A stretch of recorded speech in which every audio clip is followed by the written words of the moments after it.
Olá, o ABTV está no ar. No programa de hoje, vamos abordar temas contemporâneos que afetam a vida de muitas famílias.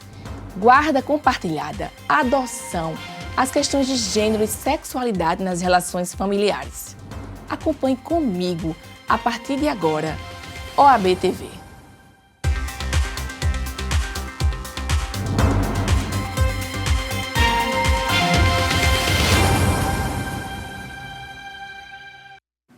Começamos o programa de hoje com a presidente do Instituto Brasileiro de Direito e Família e Sucessões na Paraíba, doutora Renata Mangueira.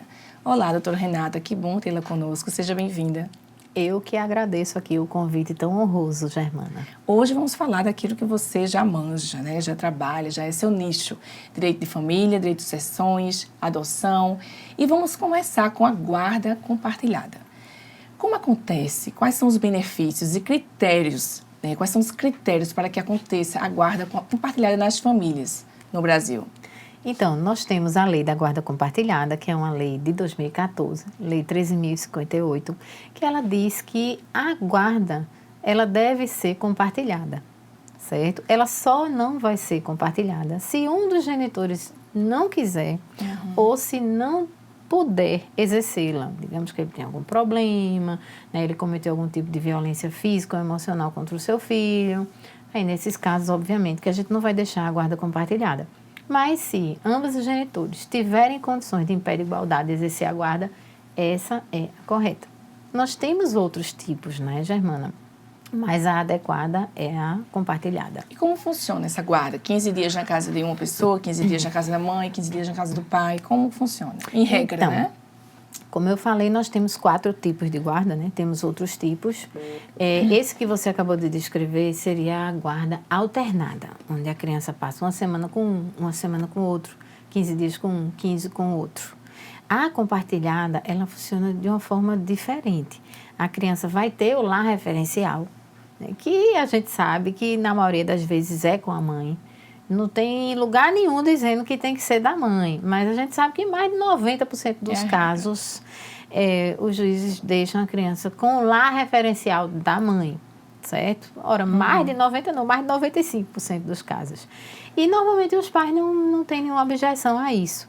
Então, na guarda compartilhada vai ter o lar referencial e o genitor com quem a criança não reside, ele vai ter a regulamentação de visitas, que nós do IBDFAM achamos muito interessante o termo regulamentação de convivência, é melhor do que o de visitas, porque pai e mãe devem conviver e não visitar, não é? Então, o ideal na guarda compartilhada é que o tempo que a criança fica com a mãe e com o pai seja dividido de forma equilibrada, mas não necessariamente numa guarda alternada, onde passa uma semana com uma semana com outra. Você pode colocar que, apesar dele residir com a mãe, o genitor pode pode pernoitar com a criança, né? Eles vão em ajustando alguns dias da entre eles, não é isso? Coloca finais de semana alternados, dia dos pais com o pai, dia das mães com a mãe. Aniversário da criança deve almoçar com um, jantar com outro. Então, dividir de forma equilibrada, Germana, de modo que ambos os genitores participem da vida do menor. Mas, então, assim, quais são os critérios e que você acha que chega lá no seu escritório e, para você, os benefícios da guarda compartilhada? Às vezes chega litígio, às vezes chega consensual, mas mesmo quando é consensual, envolvendo menores, a gente precisa levar o processo para a vara de família, para que o juiz e o promotor possam homologar aquele acordo. E aí, a gente sempre dá o conselho para que a guarda fique compartilhada, mas ainda chega gente querendo que seja unilateral, viu, Germana? A mãe, normalmente. A unilateral, né, seria um genitor guardião e o outro iria supervisionar as decisões do guardião. Na compartilhada, ambos decidem tudo em pé de igualdade. E esse é o ideal. A gente orienta, é a obrigação do advogado, a obrigação ética do advogado, que ele oriente os clientes, dizendo, né, que para o bom desenvolvimento da criança, o melhor desenvolvimento da criança, a guarda compartilhada é mais indicada. Que os dois têm que participar. Porque senão vira aquele pai de final de semana, só vai para o bom. não chega lá, não tem a imposição da obrigação de fazer uma tarefa, de cumprir um dever, vai ficar só pro bom. E a mãe que fica lá com, né, às vezes com a parte, né, do exercício realmente, do dever de obrigação, fica só com ela. Isso não é legal. A gente tem que esclarecer os clientes que nos buscam. E ainda tem, viu, Germana, outro tipo de guarda, que ele é muito interessante. Que ele pode misturar a compartilhada com aninhamento ou nidação. É um nome bem diferente, mas é um tipo de guarda pouco utilizado por ser muito dispendioso. Mas do ponto de vista do desenvolvimento do menor, princípio do melhor interesse da criança, é o adequado.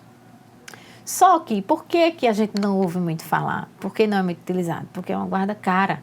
Teria que ter a casa da mãe, a casa do pai e a casa dos filhos.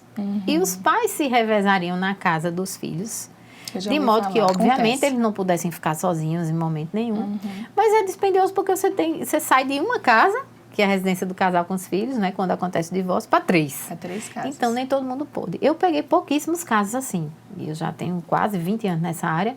E peguei poucos casos assim por ser dispendioso. Mas é interessante, porque aí você tem uma guarda compartilhada de modo a beneficiar mais os filhos. E o que fazer quando um dos pais deixa de cumprir as condições dessa guarda compartilhada? Aí você tem que entrar com a execução. Você tem que executar, né, para pedir que aquela decisão judicial, onde restou fixada a guarda, a regulamentação de convivência, seja cumprida. Tem que entrar. E, às vezes, você fixa, né, você firma um acordo e a justiça homologa e depois você vê que, na prática, aquilo não está funcionando. Aí já não é uma execução. Aí você já tem que entrar com ação de modificação de guarda. Porque, assim, de guarda e regulamentação de convivência, as pessoas confundem muito. Uma coisa é você executar, né, porque você quer que seja cumprido aquilo e outro está descumprindo. Outra coisa é você querer mudar o que não está funcionando bem. Verdade. Então, são duas ações diferentes. Uma é ação de execução, né, ação de cumprimento de sentença, ou de cumprimento de um acordo que foi homologado, que virou uma sentença, um título executivo. A outra é uma ação de modificação de guarda e regulamentação de visitas. Adequação, né? São duas coisas diferentes. Doutora, quais são os direitos dos filhos no caso de separação dos pais? Quais são os direitos? Como é que ficam os filhos? A prioridade deve ser sempre eles. A gente tem os princípios, né? Do melhor interesse do menor, da proteção integral, da solidariedade entre os familiares. Então, a gente sabe, Germana, que os filhos devem ser prioridade. Tanto os menores, né? Perdão, tanto as crianças como os adolescentes, tá? Então, a gente entende criança até 11 anos, completou 12, adolescente, né? Isso o ECA define como adolescente já a partir dos 12 anos. Então, sendo menor de idade, a gente tem que dar sempre preferência ao que eles precisam e não ao que os pais precisam. E a gente sempre pede para que os pais não confundam a conjugalidade com a parentalidade. A parentalidade é a relação dos pais com os filhos. E a conjugalidade entre os genitores, né? Que muitas vezes a gente sabe que colocam os filhos no meio do fogo cruzado, aí vem uma alienação parental, entendeu? E só quem sofre com isso são as crianças. É. Verdade. Gente, agora vamos fazer uma pausa. Daqui a pouco a gente volta, mas eu sei que são dúvidas minhas e de vocês. Muitas famílias passam por isso e a gente fica sem saber o que vai acontecer no amanhã, até quando as crianças têm direito à pensão do pai, no caso que ficam, até que idade. Mas já voltamos com mais informações.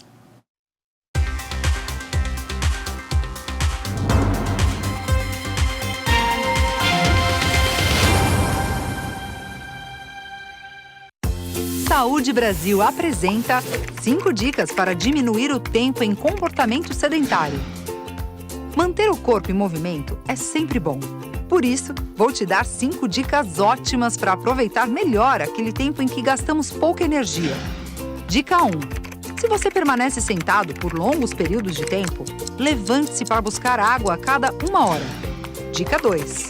Evite ficar parado na mesma posição enquanto mexe no celular ou vê televisão. Dica 3. Se você costura ou faz bordado por longos períodos, alterne com atividades que movimentem mais o corpo. Dica 4. Busque ficar em pé enquanto fala ao telefone. Dica 5. Tente se movimentar mais quando estiver sentado ou deitado. Mexa os braços, os pés, as pernas, os ombros, punhos e dedos. Reduza seu tempo em comportamento sedentário. Você vai ver que faz diferença. Até a próxima! Quer mais dicas? Acesse o site do Saúde Brasil. O que significa SESC? Vamos tentar adivinhar? Vamos! Será que é sinta-se em sua casa? Acho que é... Sim, eu sou campeã. Pode ser sua emoção só cresce. Superestimula sua criatividade. Ou sempre em seu caminho. E assim então, sorrir e saber curtir. Ser eternamente seu colega. E se for, ser eternamente super criança. Acho que um desses aí a gente acertou, hein? Com certeza. SESC, um mundo de possibilidades. É muito mais do que você imagina. A gente acontece com educação, saúde, cultura, lazer, assistência. A vida acontece com o SESC.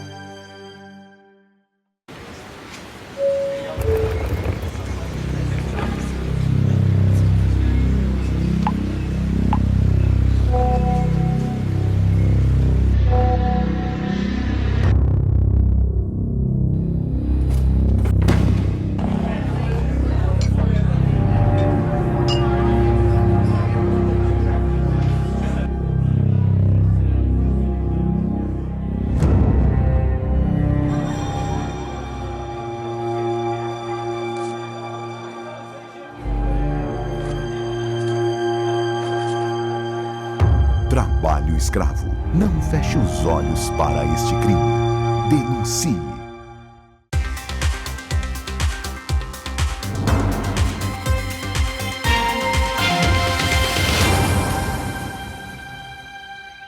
Começamos o segundo bloco do ABTV. De volta com a presidente do Instituto Brasileiro de Direito de Família e Sucessões da Paraíba, doutora Renata Mangueira.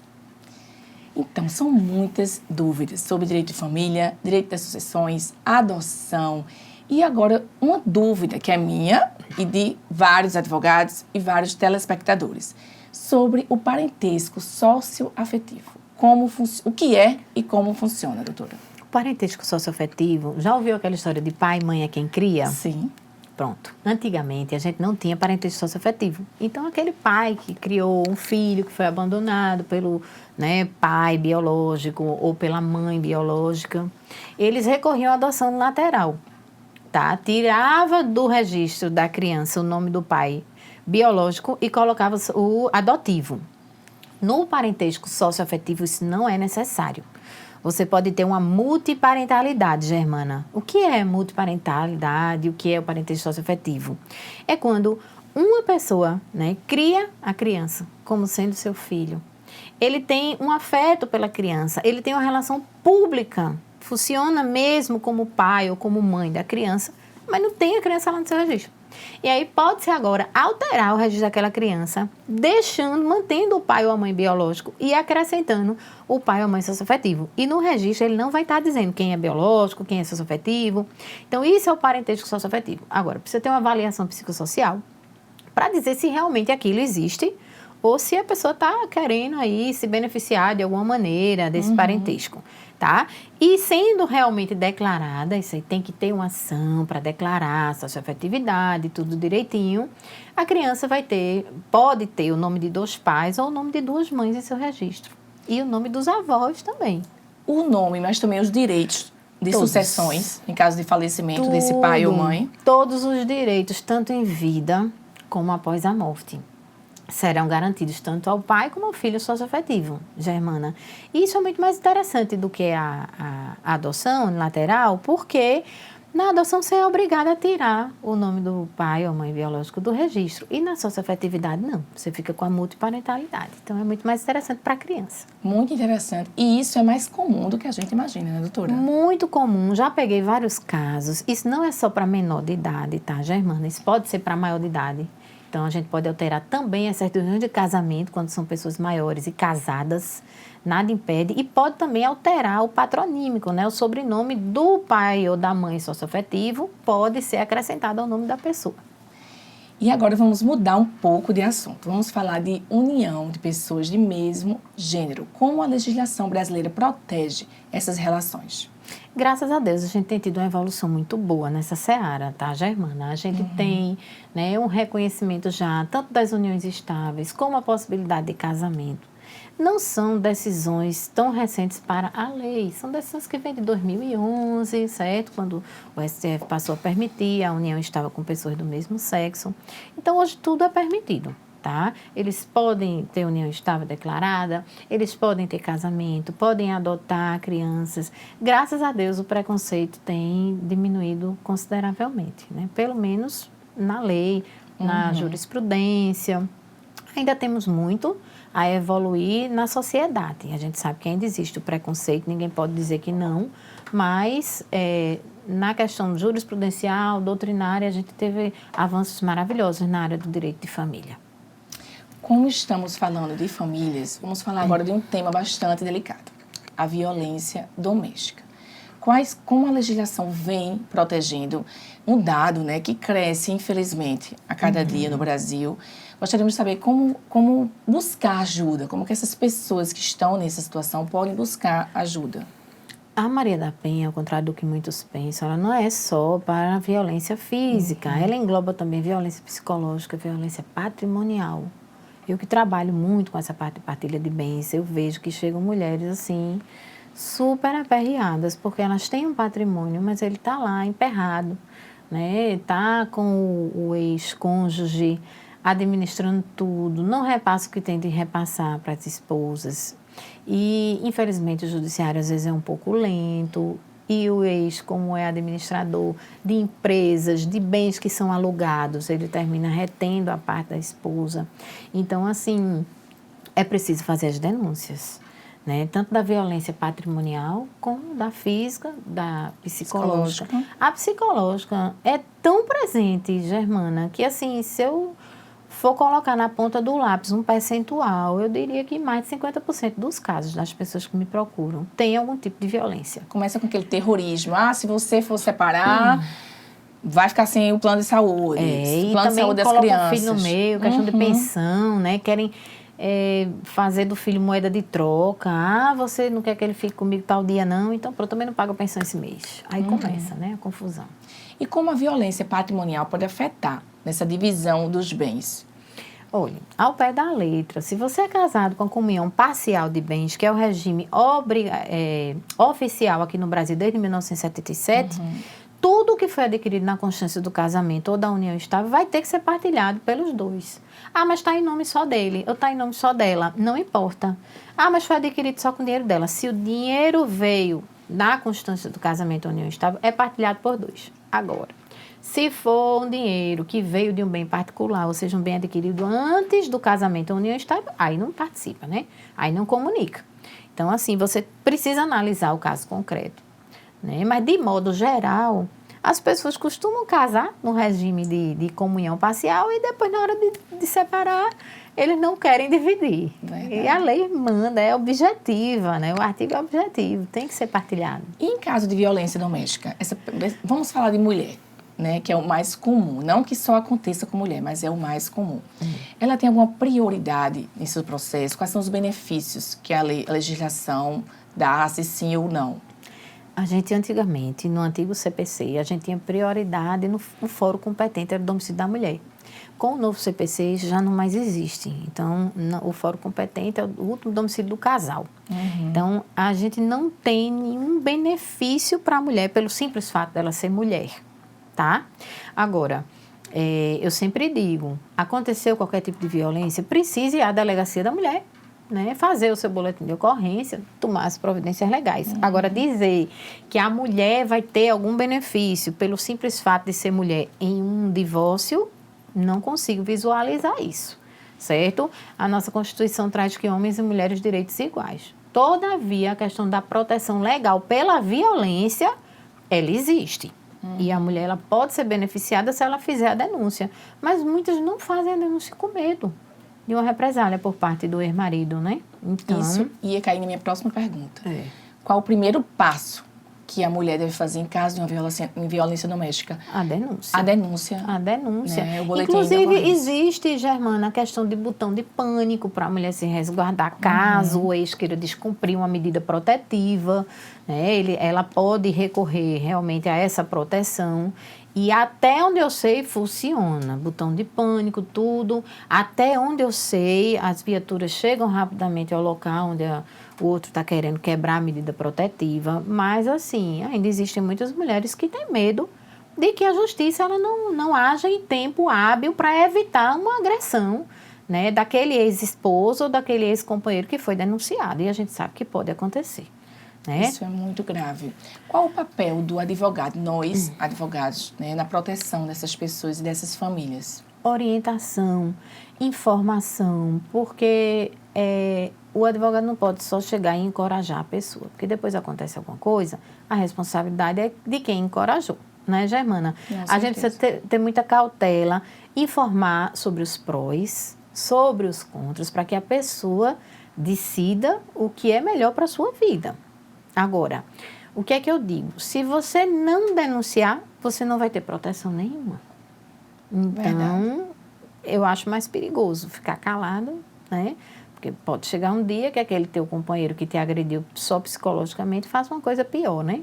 E deve acontecer com você, como já aconteceu várias vezes lá no escritório. Chega, não, eu já sofri, não quero falar sobre isso no processo. Tem já vergonha, aconteceu. às vezes. Quero agora fazer só a divisão e não quero falar sobre isso no processo. E vem a resposta da outra parte, com até denúncias que ela também já o agrediu, às vezes se defendendo. Acontece muito isso lá. Acontece, infelizmente sim. Mais do que a gente imagina. Chega homem se vitimizando também. E dizendo, era minha ex que me agredia. Doutora, tem Maria da Penha para homem? Eu já ouvi demais isso. E não estamos falando aqui que isso não acontece. Isso pode ter que acontecer e pode acontecer também. Pode ter denúncia falsa das mulheres que querem prejudicar os homens. Eu já vi casos de homens que são realmente vítimas. Não vamos dizer que isso não acontece. Né? Eu não sou aqui, eu não levanto a bandeira só das mulheres. Eu levanto a bandeira dos homens que sofreram também violência psicológica. Isso acontece, claro. Agora, não é muito comum. É muito mais comum com as mulheres. Pelo menos é o que eu vejo. Tá? Eu vejo que isso é mais comum com as mulheres, mas acontece sim dos homens serem vítimas também. Então, falamos aqui sobre violência psicológica, violência patrimonial, agressões, né, sofridas por ambas as partes, adoção. Vamos falar agora sobre alienação parental. Como funciona, né, só para a gente fechar esses tópicos de família, direito às sucessões, gênero, né, violência. Como funciona e como acontece corriqueiramente a alienação parental, doutora? Então, nós temos a Lei 12.318 de 2010, que é a Lei da Alienação Parental. Tá? É uma lei curtinha, mas quais são os artigos mais importantes? O segundo, que é o artigo que define o que é alienação parental. Lembrando que é um rol exemplificativo, não é um rol taxativo, tá? E a alienação parental, ela é muito mais do que a imputação de falsas memórias na mente da criança. Ela tem uma série de questões que a definem. O artigo 2º, ele traz isso. Quais são? Mudança injustificada de domicílio para um local distante do outro genitor. Omissão, né? Omite informações médicas, informações escolares da criança. Impedir o outro genitor de exercer a sua autoridade parental, né? O seu poder familiar. Então, tudo isso caracteriza a alienação parental, que também pode ser praticada por outros parentes, além dos pais. E aí o artigo 6º, ele já vem trazendo, né, o rol de punições. As punições vão desde uma advertência ao alienador até realmente a modificação da guarda. Antigamente havia a previsão da suspensão da autoridade parental, da suspensão do poder familiar, mas foi revogado. O inciso 7º do artigo 6º da Lei 12.318 foi revogado. Não é mais possível a suspensão da autoridade parental pela Lei da Alienação Parental, mas por outros artigos, pelo ordenamento jurídico é previsto, mas não na lei de alienação parental. Mas outros artigos do Código Civil, eles preveem, né, a suspensão e até a perda da autoridade parental em casos justamente de violência física e emocional.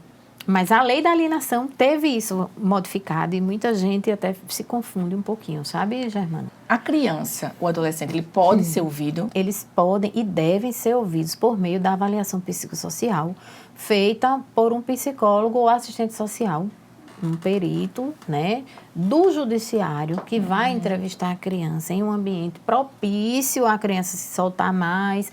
Quando é uma criança mais novinha, uma brinquedoteca, usam a ludoterapia para que a criança possa se soltar e se colocar. A criança vai estar sozinha com o profissional. E também vai entrevistar o pai e a mãe, todos separadamente. Doutor, uma dúvida de muitos telespectadores e colegas advogados também. Até que idade a criança ou adolescente tem direito à pensão em caso de separação dos pais? Na verdade, criança, adolescente e filhos maiores de idade podem ter direito à pensão alimentícia. Não há uma idade pré-definida em lei. Mas a doutrina e a jurisprudência, elas falam muito da idade de 24 anos, outros falam dos 18, mas não há uma idade definida. O que é que tem se entendido? Quando o filho ele está numa universidade particular, a pensão deve ser continuada, para que ajude, né, nessa conclusão desse curso superior. Quando ele está na universidade pública, ele teria, né, uma pensão, uma ajuda de custo para que consiga concluir essa universidade, mas por ser pública, seria uma pensão um pouco mais baixa, certo? Mas não há uma idade onde eu diga é até 24. Isso não existe. Inclusive, existe a pensão alimentícia também para os pais no futuro, se precisarem de uma pensão dos seus filhos. Porque pelo princípio da solidariedade entre os familiares, qualquer familiar ele pode pagar a pensão alimentícia um ao outro, mas sempre dos parentes mais próximos para os mais distantes. Então, geralmente, né, é o pai que paga a pensão ao filho. E se no futuro, digamos que o pai está idoso, doente e está sem condições de sobrevivência, ele pode também pedir ao filho, tá? Muito importante essas informações. Acredito que seja sua dúvida em casa, porque muitas coisas que a doutora Renata explanou por aqui eram minhas dúvidas. Estamos chegando ao fim do nosso bate-papo, doutora. Eu gostaria de agradecê-la pela sua presença, estar aqui conosco e dizer que foi um prazer. É uma felicidade estar aqui. Eu gostaria de agradecer o convite da OAB. Foi muito bom conversar contigo, Germana. E dizer que estou à disposição para sempre que vocês precisarem. Eu vou deixar aqui à disposição o Instagram da doutora Renata para mais dúvidas. Renata Torres Mangueira. E o que vocês precisarem, eu estou à disposição. A OAB TV fica por aqui. Obrigada pela sua audiência. Sua opinião é muito importante para nós. Deixe suas sugestões e comentários nas nossas redes sociais através do @OABPB. E não esqueça que o programa de hoje estará disponível no nosso canal no YouTube. Até a próxima!